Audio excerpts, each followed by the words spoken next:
ocean had flooded the land for miles and miles and miles, and most of the usual landmarks just washed away.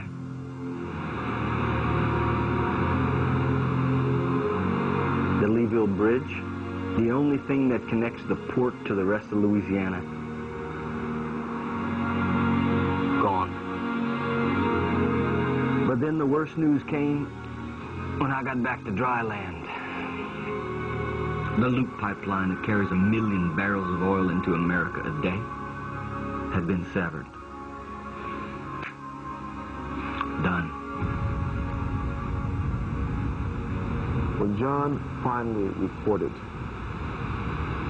that we had lost 80% of our Gulf productivity and that we had lost almost all of our imports at the port, I knew that an event like this could impact the lives of every American.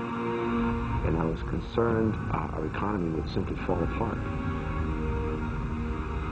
The damage to Port Fourchon would take more than 12 months to repair.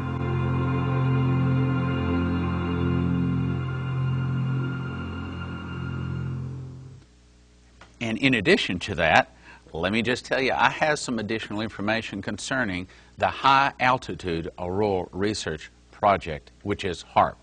You see, we had Nick Begich come in and speak, and he explained all about that.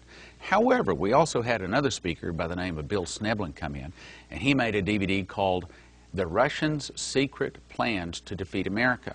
And he began to explain that Nikola Tesla came up with this new technology called scalar wave. He took it to the Americans didn't want it, so he took it over to the Russians, and the Russians were delighted to have it. So let me briefly explain what they call scalar wave. It goes through time and space. In other words, it leaves on this side of the globe, and it does not travel through the Earth, it does not travel around the Earth.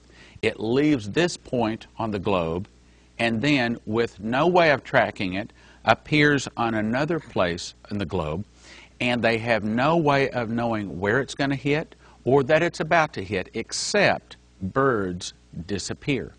Now, here's what scalar wave can do.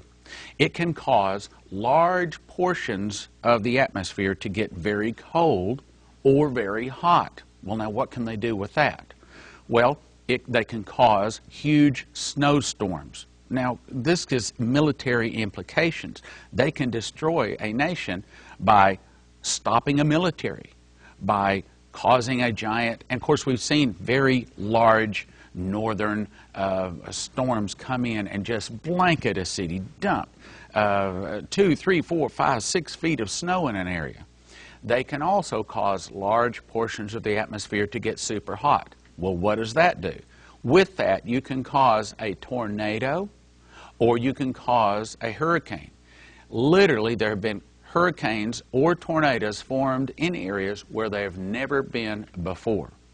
And then, of course, by causing this area to be hot, and then they simply move it over, this area to be hot, they can march a hurricane or a tornado into your back door if they want to.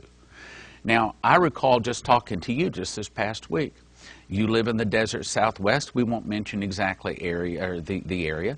But you told me that there was some very unusual storms that the people were saying never had been in. Like, matter of fact, this area had never experienced a tornado, and now they were, for the first time, putting out tornado warnings. That could be scalar wave, which is also associated very similar to the High Altitude Auroral Research Project that Nick Begich talks about called HAARP.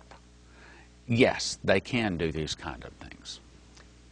The moral code of the elite, again, may I state, is that they must tell you everything they're going to do before they do it. If you know how to interpret their buzzwords, you can know in advance everything that the elite are going to do to America, everything they're going to do to your dinner table, everything that's going to happen about oil prices. So at this point, I would like to give some of the buzzwords that were actually given to me just hours ago by this elitist. Now, this is going to be very unusual. Please attempt to think in terms of the mindset of the elite so that you can understand their buzzwords. And here they go. I'm going to actually give you 7 of them. He gave me many, but I'm going to take 7 of these expressions that were buzzwords and attempt to interpret them for you so that you will be able to try to begin to understand things like oil storm and other things that they're telling you. Oftentimes in Hollywood movies, they'll tell you what they're going to do, like they did in oil storm. They may tell you through the national media. As much as I dislike it, you can't trust most of what they say.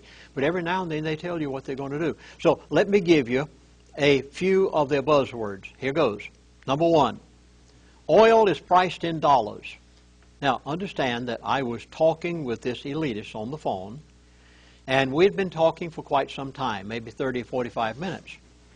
And he begun to say some things that I knew he was trying to tell me something.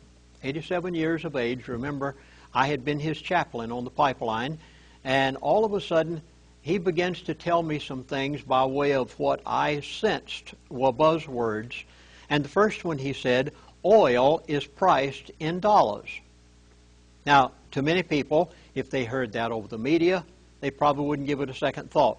To me, it said immense things, because you've been hearing lately that the oil-producing countries of the world would like to have a basket of currencies that they can begin to price oil in. And this individual said to me, whether the world likes it or not, they still have to sell oil using dollars. Now, that will end at some point in the future. But he said, oil is priced in dollars.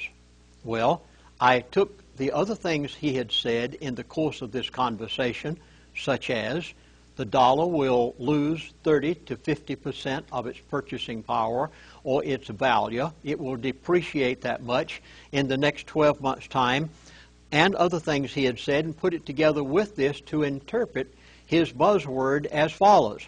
Watch the dollar, and you will know by its decline what gas prices are going to be at the gas pump 30 days from now. Now, you drive back and forth to work. If a person, as a person said to me just this past week, said, oh, I have to drive 2 hours every day in order to get to work. Well, jobs are hard to find. Sometimes you might have to go a long ways. Well, if you are spending that much for gasoline every day, and the price of gasoline goes from $2.50 a gallon to $5 a gallon, this is a major issue. Oh, yeah. Would you like to know of gasoline at the gas pump is going? Here's how you tell. Watch the devaluation of the dollar. Look how much your groceries go up in price at the grocery store. See how much the things go up at the hardware store in price. Watch the value, and you will know in relation to the devaluation of the dollar where you can expect to be in gasoline prices, because from this point on, gasoline prices aren't going down, gasoline prices are going up. Mm-hmm. Second buzzword. Financial deficit spending is awash in paper. I wrote down his actual words just like he said them. Financial deficit spending is awash in paper. Then he went on to explain some paper items, and I knew he was trying to tell me something. It was very obvious that he wanted me to know this just in case I happened to do it. Don't trust any financial instrument. I don't care what it is. It's worth the paper it's written on. Yeah.